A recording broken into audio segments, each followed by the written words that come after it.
Алла Тағала бізді сынақсыз қалдырмайды ешқашан. Біз сыналамыз. Оны да Алла Тағала білдірмей жатып сынай салмайды. Алла Тағала білдіреді бірінші.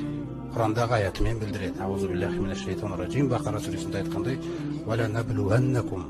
Біз әлбетте сендерді сынаймыз дейді. Басқа жолы жоқ па Раббымыз? Жоқ, әлбетте сендерді сынаймыз дейді. Қалай? Немен? Бишейин минал хауфи вал жуғи. Сәл қорқытамыз сендерді. Қараңыздар. Сәл аш қылдырамыз сіздерді. Уанақси минал амуал. Кемітеміз аздап. Нені? Нақси минал амуал. Мал дүниелеріңді кемітеміз.